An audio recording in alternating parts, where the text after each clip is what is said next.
Welcome into MIAA Saturday. I'm Calvin Silvers. And I'm Harry Loomis. It's hard to believe that this is the final week of MIAA football. It seems just like yesterday we were feeling the excitement of a new season. However, we still have a lot of highlights from an action-packed weekend. We start with the closest matchup of last week with Washburn going head-to-head against Pittsburgh State, with the winner remaining as the top two team in the MIAA. Down 17-14 before halftime, Washburn was knocking on the door from 12 yards out. Mitch Shirk throws a toss-up to James Letcher Jr., who high points the ball and regains the lead for the Ichabods. The game remained close, and we go to the fourth quarter. Tyler Atkins takes the ball off the option read and gets pushed in a pile of bodies to the end zone. The ensuring conversion was no good, and the Ichabods hold on 28-26. Lincoln and Emporia State, first quarter, Hornet quarterback Braden Gleason fires to Corey Thomas up the middle and he checks out. 57-yard score for the early 14-0 lead. Fourth quarter now is Lincoln quarterback Desmond Hunter unleashes a cannon to Winston Osmer. He snags it and breaks left for the 60-yard score. That made it 56-21, which is how it ended as the Hornets would win on Senior Day. We now turn our attention to the other team in second place in the MIAA, in Nebraska Kearney, as they took on Central Oklahoma. Quarterback TJ Davis rolls out to his left and adds a soft touch to his throw that lands perfectly in the hands of Dayton Seeley, who switches gears as he races to the end zone for the 58-yard touchdown, giving the Lopers an early 7-0 lead. The Broncos wouldn't go away as Damian Kearns takes the handoff and switches into second gear as he zooms by the Central Oklahoma defense and is credited for a 26-yard rushing touchdown. The Broncos didn't have much left in the tank though, as they fall 37-22. Heading to St. Joseph, where the Griffins hosted Central Missouri. Strange play in the second as the Mules were lined up to punt, but called a timeout and decided to go for it. They must be glad they did, as Logan Tweehouse hits Cameron Saunders to tie the game at 21. However, it was Missouri Western's day. Fourth quarter, Brandon Hall finds the seam and sets sail. He's not going to get caught in that 57-yard run. Griffins get back to 500 with a 59-28 win. Moving along to Fort Hays State at Northeastern State, it was all Tigers in this game. Chance Fuller takes the snap and rolls out left. He sets his feet and delivers a perfect strike to Montario Birchfield, who shrugs off a Riverhawk defender and extends the lead to 33 points. The Riverhawks avoid a shutout with the hurry-up offense. With 5 seconds remaining, Jacob Frazier rolls out to his right and fits the ball through a window to a sitting Drew Elrick, who scores the only touchdown of the day for the Riverhawks, but the Tigers win big, 64-6. Northwest Missouri down at Missouri Southern, early second quarter, and you know Drew Dossel has watched film. He reads his play perfectly and intercepts it for a 37-yard pick six to make it an early 21-0 lead. Southern would get on the board in the third and goal. Dawson Hurl lofts it in the air as Jaden Stoshak comes down with it. Bearcats would take the win, however, 49-7. With just 1 week remaining in the regular season, the standings are about to take their final form. Remaining at number 1 is Northwest Missouri State, who is looking to capture an outright MIAA championship. Nebraska Kearney and Washburn sit at the number 2 spots with an identical 8-2 record. Pittsburgh State moves down to the 4th spot after a loss to Washburn with a record of 7-3. Emporia State is the lone team in the 5th spot with a 6-4 record. Fort Hays State and Missouri Western take up spots 6 and 7 with a 5-5 record. Central Oklahoma secures the 8th spot at 4-6. Central Missouri and Missouri Southern fill spots 9 and 10 with a 3-7 record. Northeastern State is 11th, and Lincoln rounds out the group. Let's take a moment to recognize the players of the week. The Mammoth Turf Offensive Player of the Week is once again Chance Fuller, quarterback for Fort Hays. Fuller had 17 completions for 223 yards and 4 touchdowns in a 64-6 win over Northeastern. The second of those touchdowns made him the all-time leader in passing touchdowns for Fort Hays. The Mammoth Turf Defensive Player of the Week is Washburn linebacker Grant Bruner. Bruner had a career-high 20 tackles with 10 solo stops and 10 assisted tackles, while adding a tackle for loss in the Ichabods' 28-26 win over Pittsburgh State. The junior linebacker had 13 tackles in the second half and had 4 tackles on the Gorillas' final drive. Bruner became the 7th Ichabod in program history to record at least 20 tackles, and the 20 tackles ranked tied for 4th on the Ichabod single-game chart. The Mammoth Turf Special Teams Player of the Week is Jace Williams of Washburn. Williams appeared in 1 special teams play, but he made it count, blocking what would have been a go-ahead field goal to secure the win for the Ichabods. The game on my radar for the last regular season home game is Emporia State at Northwest Missouri State. For Northwest, the key is for the defensive line to get into the backfield and make Hornets cornerback Braden Gleason feel rushed. Gleason is leading the MIAA and ranked in the top 15 nationally in total offense, passing yards, touchdown passes, and completions. To stop the success of the Hornets offense, you must make Gleason make mistakes. The key for Emporia State, if Gleason can avoid the Bearcats' defensive line, is to test the Northwest secondary.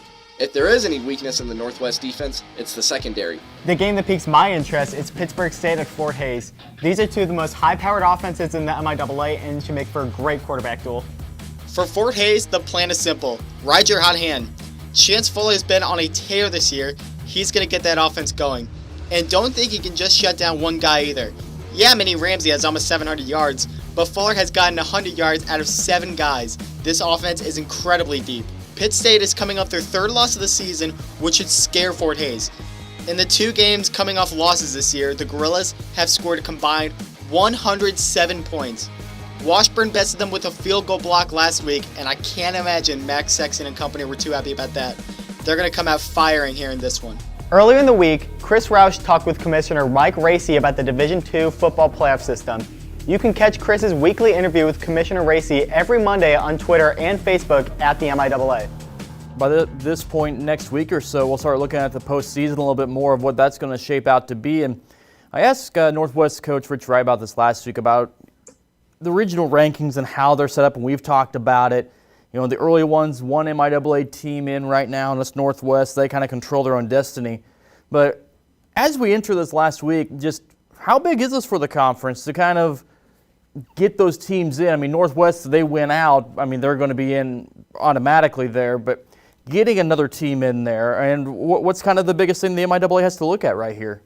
Well, you know, it's a very important week, and, you know, the NCAA will make their selections for the NCAA postseason playoff in football. 4 regions, you know, seven teams in each region, and you know, we'll know more today when we see a regional poll that comes out that will, I guess, reposition teams following this past weekend's games. There was a little bit of an upset in the Great American Conference that will shake things up. But, you know, without being critical of the selection committee next week or the regional advisory committees that do the weekly rankings or any other conference, Chris, you know, that might get multiple teams into the playoffs. I'll go on record right now, you know, if the MIAA only gets one team selected, you know, that's one of the biggest travesties in the history of Division II athletics. The MIAA is historically one of the best, if not the best, Division II football conference. We have schools that fully fund the sport, have some of the best facilities in the country, some of the best coaches in the country, recruit top student athletes, some that go on to actually have opportunities to play professional football. We are a football conference. Our membership invests a lot in football. And there are other conferences, frankly, in Division II that have an advantage of putting multiple teams in to the playoffs because of the region they're located in. And that's not fair. And so I think, you know, we'll see how it plays out. I'm still hopeful that the MIAA finds a way to get 2 teams, maybe even 3 teams into the playoffs. We'll have a team or 2 that gets selected to play in bowl games. As you and I have talked about, you know, our record in bowl games the last 4 years, I think, is 14-0. Yeah. You know, where we've matched up with other conferences. So, and I consider this year, Chris, to be another year that just highlights the depth and strength of the MIAA. There are no easy weeks. There are no off weeks. From top to bottom, the MIAA is as strong as any conference in the country.